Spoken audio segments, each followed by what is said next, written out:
RG Kar hospital থেকে বলছিলাম। কেন কি হয়েছে? ওর একটু শরীরটা খারাপ হয়েছে, আপনারা কি একটু আসতে পারবেন ইমিডিয়েট? কেন কি হয়েছে কি?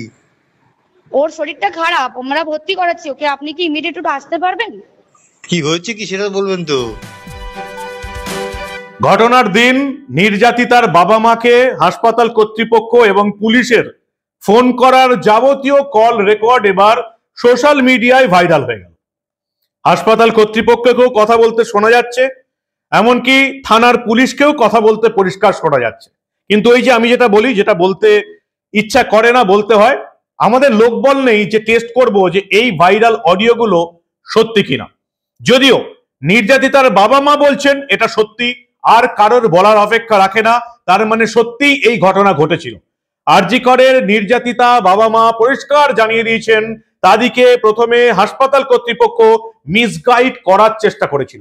কি কি ভিডিও ভাইরাল হয়েছে সবটা শোনাবো। তার আগে পিসি ভাইপোকে আরো একবার বলে রাখি, মঞ্চ থেকে বাংলার মানুষকে আর মূর্খ বানানো যাবে না।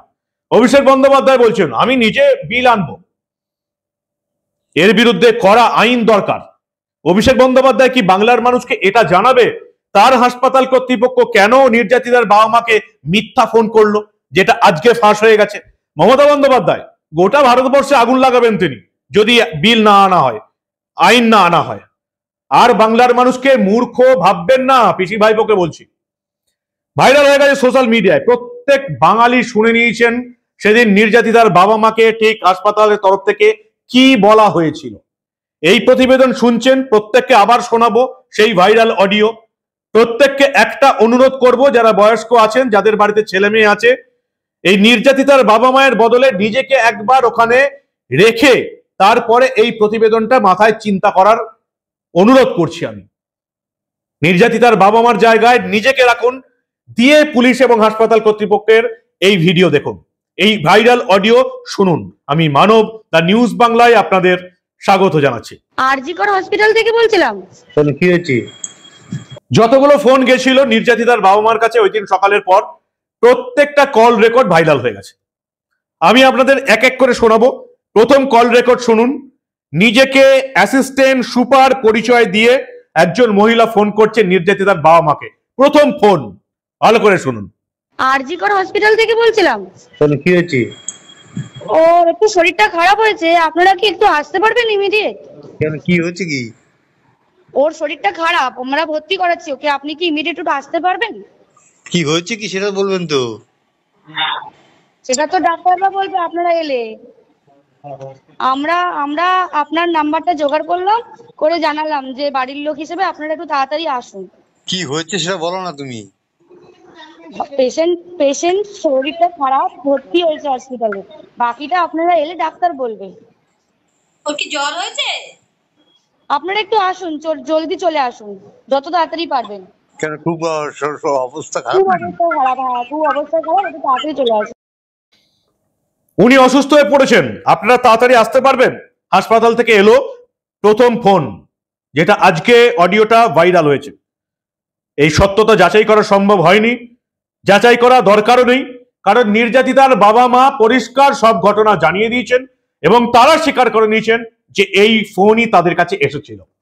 দ্বিতীয় ফোন, প্রথম ফোনে বলা হলো অসুস্থ হয়ে পড়েছেন, দ্বিতীয় ফোনে হাসপাতালের অ্যাসিস্ট্যান্ট সুপার পরিচয় দিয়ে একজন ফোন করছেন। কি বললেন নির্যাতিতার বাবা মাকে শুনুন। ওনার অবস্থা খুবই খারাপ, ওনার অবস্থা খুবই খারাপ, আপনি যতটা তাড়াতাড়ি পারবেন চলে আসুন। কি হয়েছে না সেটা বলো না। ওটা তো ডাক্তার বলবে, আপনি একটু তাড়াতাড়ি চলে আসুন এখানে। আপনি কে বলছেন বলুন তো? আমি অ্যাসিস্ট্যান্ট সুপার বলছি, আমি ডাক্তার বলছি না। ডাক্তার নেই ওখানে কেউ? আপনার মেয়েকে আমরা এমার্জেন্সিতে নিয়ে এসেছি, আপনারা আসুন, এসে যোগাযোগ করুন। ও কি হয়েছিল কি? ও তো ডিউটিতে ছিল। আপনারা জলদি চলে আসুন, যতটা তাড়াতাড়ি পারবেন।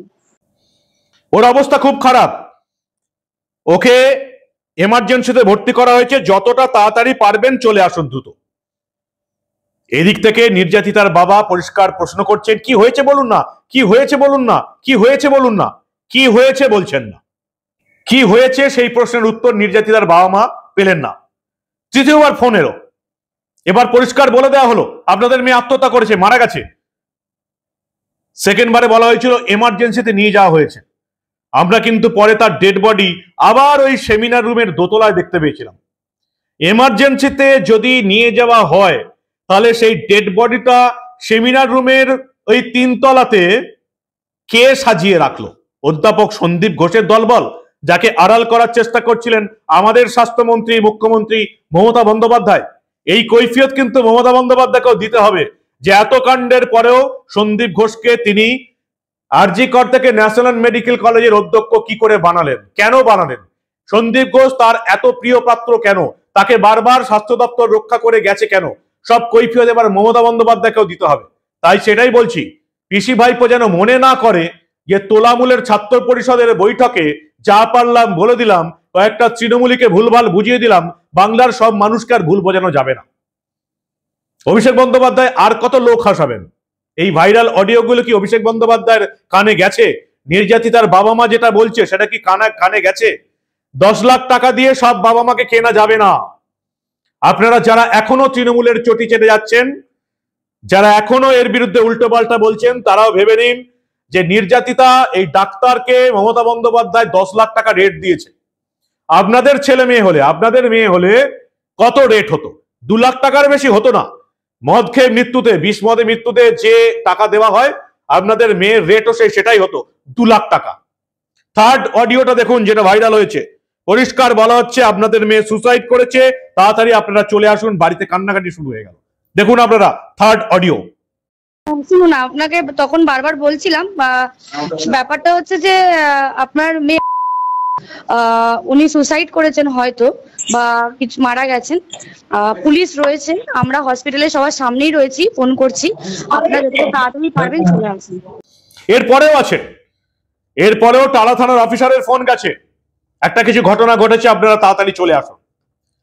প্রথম থেকে হাসপাতাল কর্তৃপক্ষ, অধ্যাপক সন্দীপ ঘোষ, মমতা বন্দ্যোপাধ্যায়ের প্রিয় পাত্র অধ্যাপক সন্দীপ ঘোষ, তার নেতৃত্বে যাবতীয় ঘটনা চাপা দেওয়ার চেষ্টা চলেছে। ডাক্তাররা একটু হইচই যদি না করতেন তাহলে এটাকে আত্মহত্যা বলে চালিয়ে দিত। ডাক্তাররা হইচই করলেন, পোস্টমর্টেম বাইরে থেকে ডাক্তার এনে করার কথা বললেন। সন্দীপ ঘোষ অন্যান্য হাসপাতাল থেকে তার অনুগামীদের নিয়ে এসে পোস্টমর্টেম করিয়ে দিল, রাতারাতি সন্ধ্যের পর পোস্টমর্টেম করিয়ে দিল। তারপরে বডি মমতা বন্দ্যোপাধ্যায়ের তত্ত্বাবধানে বিনীত গোয়েলের কলকাতা পুলিশ বিধায়কের নির্মল ঘোষের উপস্থিতিতে যত তাড়াতাড়ি সম্ভব, বাড়ির লোক যাওয়ার আগেই চলে গেল শ্মশানে, যত তাড়াতাড়ি সম্ভব এই ডেড বডি পুড়িয়ে দেওয়ার চেষ্টা হলো। ডেড বডি পুড়িয়ে দেওয়া হলো, যে ডেড বডিতে এই নির্যাতিতা নারীকে কারা অত্যাচার করে মেরেছে তাদের ডিএনএ এবং নখের আঁচড় সবকিছু ছিল। তাই তাড়াতাড়ি ডেড বডি পুড়িয়ে দিল মমতা বন্দ্যোপাধ্যায়ের তত্ত্বাবধানে আমাদের পুলিশ কমিশনার বিনীত গোয়েলের দলবল। তৃণমূলের বিধায়ক দাঁড়িয়ে থেকে যত তাড়াতাড়ি সম্ভব ডেড বডি পুড়িয়ে দিল। সেই পিসি ভাইপো এখন বড় বড় মুখ করে গোটা ভারতবর্ষে আগুন লাগানোর চেষ্টা করছে এবং ভাইপো বলছেন আমি আইন আনবো। লাজ লজ্জা কিচ্ছু নেই। এই বাংলার তোলামুলিরা একবার ভাববেন যে এই আরজি করের মেয়েটার বদলে আপনাদের মেয়ে থাকলে আপনারা কি করতেন? আর কতদিন চটি চাটবেন? আপনাদের মেয়েদের রেট কত? আরজি কর কাণ্ডে এই ডাক্তার মেয়েটির মৃত্যুর রেট হচ্ছে 10 লাখ টাকা।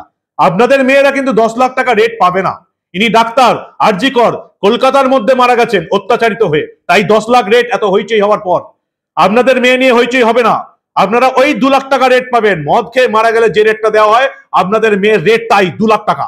ভেবে নিন এখনো কি করবেন, এখনো ভেবে নিন কাকে সাপোর্ট করবেন। এখনো পিসি ভাইপোকে সাপোর্ট করবেন, তাহলে যে কোনো দিন এই আরজি করের মেয়েটির বদলে আপনার বাড়ির মেয়েও থাকবে, রেট 2 লাখ টাকা ফিক্সড।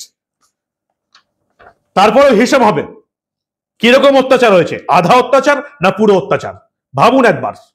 এরপরেও যারা সাপোর্ট করছেন তৃণমূলকে অন্ধভাবে, তাদেরকে বর্জন করার চেষ্টা করুন। এরা সমাজের কলঙ্ক, পাপ। এদিকে একবারে সমাজ থেকে ছেটে ফেলুন। যত তাড়াতাড়ি এই পিসি ভাইপোর দলকে সরাতে পারবেন তত তাড়াতাড়ি আপনাদের মঙ্গল। এরা আপনাদের আবার মিথ্যা কথা বলে ভুল বোঝানোর চেষ্টা করছে। এরা চেষ্টা করছে দিকটা ঘুরিয়ে দেওয়ার। আরজি করে সম্পূর্ণভাবে মমতা বন্দ্যোপাধ্যায়ের কলকাতা পুলিশ এবং মমতা বন্দ্যোপাধ্যায়ের হাসপাতাল কর্তৃপক্ষ অপরাধীদের আড়াল করতে নিজেরা অপরাধ করেছে, যেটা বলে দিয়েছে হাইকোর্টের প্রধান বিচারপতি এবং সুপ্রিম কোর্টের প্রধান বিচারপতি। তাই আজকে বিনীত গোয়েল মুখ দেখাতে পারছেন না, সুপ্রতিম সরকার এখন আর মুখ দেখাতে পারবেন না। ভাবুন, ভাবনা চিন্তা করুন। এবার রাজ্যে পরিবর্তনের সময় এসে গেছে। এদের হাতে যদি রাজ্য থাকে, যে কোনো দিন এবার আমার আপনার মেয়ের ক্ষেত্রে ওই একই ঘটনা ঘটবে যেটা আরজি করে এই নির্যাতিতার বাবা মা ফেস করলেন। এই ঘটনা যাতে আপনার মেয়ের ক্ষেত্রে না ঘটে তার জন্য তৈরি হন, ভাবুন এবং ভাবতে থাকুন, আর দেখতে থাকুন দা নিউজ বাংলা। আমরা এই ধরনের কোনো ঘটনা চেপে রাখতে দেব না।